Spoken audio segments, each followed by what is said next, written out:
அஸ்ஸலாமு அலைக்கும் வரஹ்மத்துல்லாஹி வபரகாத்துஹு. அன்பு சகோதர சகோதரிகளே, ஐபிசி கோர்ஸினுடைய பாடத்திட்டத்தின் கீழ் 52வது நாள் வகுப்பாக தடுக்கப்பட்ட பாவமான காரியங்களுடைய தொடர் வகுப்பில் இன்று நாம் பார்க்க இருக்கக்கூடியது பொய், திருட்டு, விபச்சாரம். இது குறித்து மார்க்கம் சொல்லியிருக்கக்கூடிய எச்சரிக்கைகளை நாம் பார்க்க இருக்கின்றோம். அன்பானவர்களே, உண்மைக்கு புறம்பானது, எதிரானது அசத்தியம் ஆகும். வாய்மைக்கு எதிரானது பொய். இது குறித்து அல்லாஹு தாலா குர்ஆனில் கூறியுள்ளான். அல்லாஹுவினுடைய வேத வாக்கு வசனங்களை நம்பிக்கை கொள்ளாதோரே இறைவன் மீது, மனிதர்கள் மீதும் ஏனையோர் மீதும் பொய்யை இட்டுக்கட்டுகின்றனர். அவர்கள்தான் பொய்யர்கள். சூரா நஹல் என்ற அத்தியாயத்தினுடைய 105வது வசனம். மேலும் நபி அவர்கள் சொன்னார்கள், மிகப்பெரிய மோசடி, துரோகம் என்னவெனில், உனது நண்பன் உன்னை உண்மையாளன், வாய்மையாளன், நேர்மையானவன் என்று நம்பும் நிலையில் நீ அவனிடம் பொய் உரைப்பதாகும் என்று நபியவர்கள் சொன்னார்கள். ஆக மிகப்பெரிய பொய் எது என்று சொன்னால், நம்மை படைத்து பாதுகாத்து கொண்டிருக்கக்கூடிய இந்த பிரபஞ்சங்கள் யாவற்றை படைத்து பரிபாலித்து பாதுகாக்கக்கூடிய, என்றாவது ஒரு நாள் இந்த உலகில் உள்ள அனைத்தும் அழிக்கப்பட்டு, இறைவனால் அழிக்கப்பட்டு, மீண்டும் அவன் உயிர் ஊட்டி எழுப்பி நம்மிடத்தில் விசாரணைகள் விசாரித்து மனிதர்களுக்கு மத்தியில் நியாயத்தை, நீதியை, கேள்வி கணக்குகளை கேட்டு நியாய தீர்ப்பு வழங்கக்கூடிய ஆற்றலுடைய இறைவன் மீது பொய் உரைப்பதாகும். இதுதான் பெரிய பொய். சில மனிதர்கள் சொல்கிறாங்க, அல்லாஹ் இருக்குது, கடவுள் இருக்குது, பிள்ளைங்க இருக்குது, மனைவிகள் இருக்குது, அங்காளி பங்காளிகள் இருக்கிறாங்க, வானில் அல்லது பூமியில் இருப்பதாக சொல்லுகின்றார்களே. இது மிகப்பெரிய அவதூறு, இட்டுக்கட்டு, பொய். யாரும் அதற்கான எவிடன்ஸ் இருக்கா? அவங்கவுங்க மனசுக்கு பட்டதை, அறிவுக்கு சரின்னு பட்டதை அவங்க சிந்திச்சு ஒரு முடிவை அவங்களா சொல்கிறது. இது மிகப்பெரிய அழிவுக்கும் இழிவுக்கும் அமைதிக்கு குந்தகம் விளைவிக்கக்கூடிய மிகப்பெரிய துரோகச் செயல், பாவச் செயலாகும். அதுபோல இன்னும் சில மனிதர்கள் சொல்லுகின்றார்கள், திருடுவது, விபச்சாரம் புரிவது, மது அருந்துவது இதெல்லாம் அனுமதிக்கப்பட்டது, இறைவன் அவற்றையெல்லாம் அனுமதித்து இருக்கிறான். உதாரணமாக உணவு, பானம், திருமணம் என்பதெல்லாம் தடுக்கப்பட்டு இருக்கிறது என்று பொய் வேற சொல்லிக் கொள்கின்றார்கள். ஏன்னா இறைவனை நெருங்கணும்னா திருமணம் முடியக்கூடாது, முக்தி அடையணும், பக்தி அதிகரிக்கணும், இறைவனுடைய சிருஷ்டி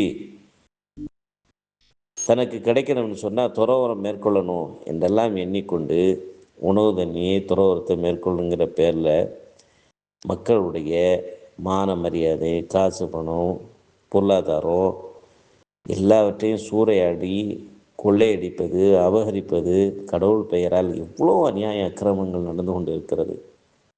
கடவுள் சொல்லாத விஷயங்களெல்லாம் இவர்களாகவே கற்பனையாக, இது கூடும், இது கூடாது, இது சரி, இது தவறு, இவர்களாக யூகத்துக்கு மனசுக்கு பட்டதை மனோயிச்சையை ஃபாலோ பண்ணி இவர்களாக சில சட்டத்திட்டங்களை வகுத்து வைத்து கொண்டு அதுதான் இறைவன் எனக்கு சொன்னது என்றெல்லாம் சொல்லி கடவுள் பெயராலேயே பொய்யை உரைத்து சுகம் காணக்கூடிய மனிதர்களை பார்க்கின்றோம்.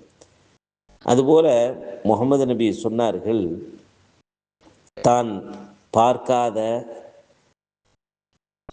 கனவை கண்டதாக, தான் பார்க்காத காரியத்தை, பார்க்காத விஷயங்களை பார்த்ததாகவும், கேட்காத கேட்டிராத விஷயத்தை கேட்டதாக சொல்வது போன்றவைகள் எல்லாமே பொய்யில் உள்ளடங்கிவிடும். இந்த பொய்களிலே மிகப்பெரிய பொய் சாட்சி சொல்வது மிகப்பெரிய பாவமாகும். சாட்சிகளில் மிக மோசமானது பொய் சாட்சி சொல்வது தான். முகமது நபி சொன்னாங்க, ஒரு காலம் வரும், அப்பொழுது பொய் எந்த அளவுக்கு மக்கள்கிட்ட விரவி இருக்கும், பரவி இருக்கும், சர்வசாதாரணமாக நார்மலைஸ் பண்ணி விடுவார்கள். சாட்சி சொல்ல கூப்பிடாமலேயே பொய் சாட்சி நான் சொல்ல வரேன்ட்டு வருவாங்க வாலண்டரியாக. அந்த அளவுக்கு பொய் சர்வசாதாரணம் மலிந்துவிடும் மனிதர்கள்ட்ட. ஆக ஒரு மனிதன் தனது 2 நாவுகளுக்கு மத்தியில் உள்ளதை, தாடைகளுக்கு மத்தியில் உள்ளதை, 2 தொடைகளுக்கு மத்தியில் உள்ள உறுப்பையும் சரியாக பேணி பாதுகாத்து நடப்பானேயானால் அவனுக்கு சொர்க்கத்துக்கு நான் உத்தரவாதம் அளிக்கிறேன். நபி அவர்களுடைய வாக்குறுதி. மேலும் முகமது நபி சொன்னார்கள், மனிதன் சில வார்த்தைகளை பேசி விடுகின்ற அதனுடைய விபரீதம், அதனுடைய பாதிப்பு, அதற்கான தண்டனை என்னங்கிறது தெரிந்து கொள்ளாமல் அவன் வாய்க்கு வந்ததை பேசிடுறான். அதனால் அல்லாஹ் ஆத்திரம் மூட்டுகின்றான், கோபம் மூட்டுகின்றான். இதனால் இறைவனுடைய அதிருப்திக்கு உள்ளாகி அவன் நரக தண்டனை அனுபவிப்பதற்கு அவன் நாவு காரணமாகி விடுகின்றது. உலகிலே பார்க்கிறோம் இல்லையா, இந்த நாவின் மூலியமாக ஒருவனை தகுதி இல்லாத தகுதி இடத்துக்கும், தகுதி உள்ள ஒருவனை தகுதி இல்லாத இடத்துக்கும், ஒருத்தனை உயிரோடு கத்தியின்றி இரத்தமின்றி தன் நாவாலேயே கொலை செய்து விடுகின்ற அளவிற்கு இந்த நாவிற்கு அவ்வளவு பெரிய ஆற்றல் இருக்குது. அதை தவறாக பயன்படுத்துகின்றார். வீணானதுக்கு, பாவமானதுக்கு, அழிவுக்கு, இழிவுக்கு, நாசத்துக்கு அதை பயன்படுத்துகின்றார்கள். அப்போ பொய் நம்முடைய நாவல வந்துவிடக்கூடாது, கவனமாக நாம் இருக்க வேண்டும். அடுத்து திருடுவது, களவு செய்தல், அபகரித்தல். அடுத்தவர்களுக்கு தெரியாமல் அடுத்தவருடைய பொருளை எடுத்துக்கொள்வது, அபகரித்து கொள்வது, திருடுவது, மோசடி செய்வது, ஏமாற்றுவது, நூதன மோசடி. அனுமதி இல்லாத முறையில் அடுத்தவருடைய சொத்துக்களை, பொருள்களை எடுத்துக்கொள்வது திருட்டு ஆகும். அது அடுத்தவருடைய அற்பமான உடைமை பொருளாக இருந்தாலும் சரியே, எல்லாம் திருட்டுத்தான். நபி அவர்கள் மொழிந்தார்கள், ஒரு இறை விசுவாசி அவன் இறை விசுவாசியாக இருக்கக்கூடிய நிலையில் முஸ்லீமாக இருந்து கொண்டு எவனும் திருடுவது கிடையாது. அப்போ திருடுகின்ற நேரத்தில் அவன் முஸ்லீமாக இருப்பதில்லை. அந்த நிலையில் அவன் மூத்தா போயிட்டா முஸ்லீம் அல்லாத நிலையை மரணித்த குற்றவாளி ஆகிவிடுகிறான். அதனால் இதில் ரொம்ப கவனமாக இருக்கும். நபி அவர்கள் தெளிவுபடுத்தியுள்ளார்கள், ஒருவர் திருடுவதால் அவரது நம்பிக்கை குறைந்து விடுகிறது. ஏனெனில் திருடுவது என்பது அத்துமீறிய செயலாகும். அல்லாஹ் நிச்சயமாக அத்துமீறுபவரை ஒருபோதும் நேசிப்பதில்லை. ஆக அடுத்தவங்களுக்கு உடம்பப்பட்ட பொருளை அவங்க அனுமதி இல்லாமல் நாம் எடுத்துக்கொள்வது, அது அற்பமான அராக் என்கிற மரத்தினுடைய, கருவேல மரத்தினுடைய குச்சியாக இருந்தாலும் சரி. இப்போ நம்ம பக்கத்து வீட்டில் உள்ளவங்க அவங்க விறகு கட்டி போட்டு வச்சுருக்காங்க, முள் மர விறகு கட்டையை கட்டி வச்சுருக்குறாங்க. அதை அவங்கள்ட்ட கேட்காம, வெளியில் தானே இருக்குது, கட்டி தானே வச்சுருக்காங்க, ஒன்று எடுத்துட்டா தெரியாம போகுதுன்னு சொல்லி ஒரு விறகு குச்சியை உருவி எடுத்தாலும் கூட அதுவும் திருட்டு தான். இந்த செயலுக்கு அல்லாஹ்விடத்தில் நரகம்தான் தண்டனையாக இருக்கிறது. அதனால் திருடுவது என்பது எந்த அளவுக்கு அல்லாஹ்விடத்தில் மார்க்கத்தில் சொல்லப்பட்டிருக்குன்னு சொன்னால், திருடினால் அவனுடைய திருட்டிய கையை வெட்டுங்கள். நபி அவருடைய காலத்தில் ஒரு சம்பவம் நடக்குது. ஃபாத்திமாங்கிற ஒரு உயர்குல பெண்மணி, நபியுடைய மகள் அல்ல, இன்னொரு பெண்மணி திருடிடுறாங்க. அவங்க கை வெட்டப்படக்கூடாதுன்னு சொல்லி அவங்க குடும்பத்தாரெல்லாம் சேர்ந்து என்ன செய்கிறான்னு சொன்னால், ரசூலாட்ட உசாமாங்கிற நபியுடைய வளர்ப்பு பையனை விட்டு ரெக்கமெண்ட் பண்ண சொல்கிறேன், சிபாரிசு பண்ண சொல்கிறேன், கையை வெட்டிடாம மான மரியாதை போயிடும் அப்படின்ட்டு. அப்போ ரசூலாட்ட பேசும்பொழுது ரசூலா கடுமையாக கோவப்பட்டு சொன்னாங்க, உங்களுக்கு முன் வாழ்ந்த சமுதாய மக்கள் அழிந்து போனதுக்கு காரணமே இதுதான். அவங்களில் வசதியானவங்க, உயர் குலத்தை சேர்ந்தவன், பதவிகளில் இருக்கிறவன் திருடிட்டா விட்டுருவாங்க. ஏழை சாமானிய பாமரன் அவன் தேவைக்காக திருடி இருப்பான், அவனை பிடிச்சி என்ன செய்வாங்கன்னா சட்டத்தை நிறைவேற்றுவாங்க. இதனால தான் அந்த சமுதாயம் அல்லாவுடைய கோபத்துக்கு ஆளாகி தண்டனைக்கு ஆளானாங்க. எனது மகள், அல்லாமே சத்தியமாக சொல்கிறேன், என் மகள் திருடுனாலும் நான் அவள் கையை வெட்டாமல் விட மாட்டேன். நீதின்னு வரும்பொழுது சொந்தம், பந்தம், அண்ணன், தம்பி, அப்பா, அம்மா, இப்படி உறவுகளை பார்க்காம நீதியை, நியாயத்தை, தர்மத்தை நிலைநாட்டணும், போதிக்கணும், செயல்படுத்தணும், பேசணும் என்பது தான் இஸ்லாம் நமக்கு சொல்லித்தரக்கூடிய மிகப்பெரிய பாடம். அடுத்து விபச்சாரம்.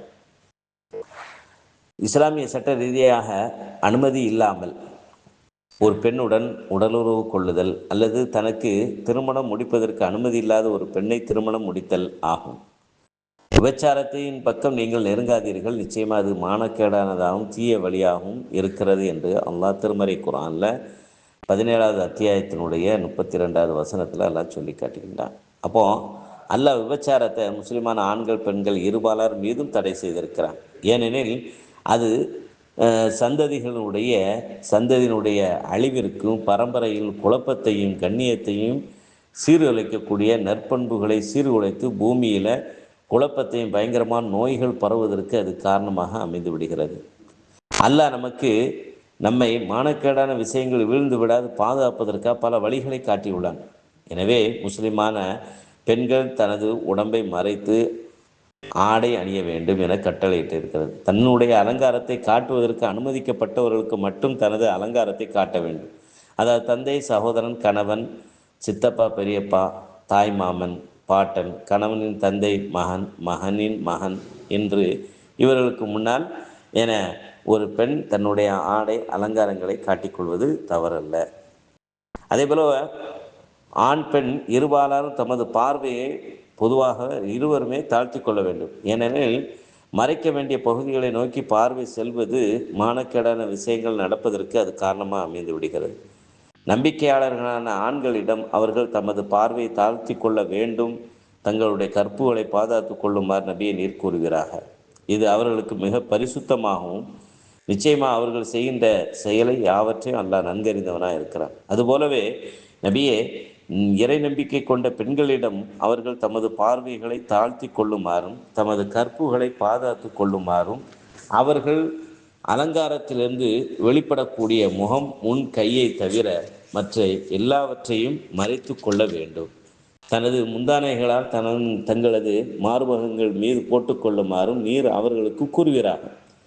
மேலும் அவர்கள் தங்களது அலங்காரத்தை தங்களுடைய கணவன்மார்கள் அல்லது தங்களுடைய தந்தையர் அல்லது கணவன்மார்களின் தந்தையர் அல்லது ஆண் மக்கள் அல்லது தமது கணவன்மார்களின் ஆண் மக்கள் அல்லது தமது சகோதரர்கள் அல்லது தமது சகோதரர்களின் ஆண் மக்கள் அல்லது தமது சகோதரிகளின் ஆண் மக்கள் அல்லது பெண்கள் அல்லது அடிமைகள் அல்லது பெண்கள் மீது நாட்டம் இல்லாத அவர்களை சுற்றி அண்டி வாழுகின்ற வயோதிக ஆண்கள் அல்லது பெண்களின் மறைவிடங்களை விளங்கி கொள்ளாத சிறுவர்கள் ஆகியோரை தவிர ஏனையவர்களிடம் தங்களுடைய அலங்காரத்தை வெளிக்காட்டலாகாது என்று நபியை நீர் கூறுகிறார்கள்.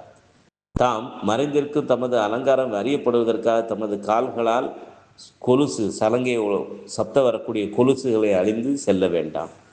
நம்பிக்கையாளர்களே, நீங்கள் வெற்றி பெறும் பொருட்டு நீங்கள் அனைவரும் அல்லாஹ்விடம் பாவ மன்னிப்பை கோருங்கள். இவ்வாறாக திருக்குர்ஆனுடைய சூரத்து நூர் என்ற அத்தியாயத்தினுடைய 30-31வது வசனம் இவற்றை சொல்லி காட்டுகிறது. இஸ்லாம் மேலும் சொல்லி காட்டுகிறது, அந்நியமான ஆண் பெண் இருவரும் தனிமையில் இருப்பதை தடுத்துள்ளது, சந்திப்பதை தடுத்துள்ளது, கலப்பதை தடுத்திருக்கிறது. ஏனெனில் நபி அவர்கள் இவ்வாறு குறிப்பிட்டார்கள், அந்நியமான இரு ஆண் பெண் தனிமைப்பட்டால் அங்கு மூன்றாவதாக ஷைத்தான் அங்கு வந்துவிடும். ஒரு ஆண்மகன் இன்னொரு அந்நிய பெண்ணிடத்தில் தனிமையில் இருந்தால் அங்கு மூன்றாவது ஷைத்தான் வந்து விடுகிறான், அது தீமைக்கு வழிகாட்டி விடும் என்பதனால் இதெல்லாம் தடை செய்திருக்கிறது. எந்த ஒரு ஆணும் இன்னொரு அந்நிய பெண்ணினுடைய கையை தொடலாகாது. அதற்கு பதில் இரும்பு பழுக்க காய்க்கப்பட்டிருக்கக்கூடிய இரும்பு பாலத்தை தொடுவது எவ்வளவு மேலானது என்றெல்லாம் நபி அவர்கள் சொல்லி காட்டுகின்றார்கள்.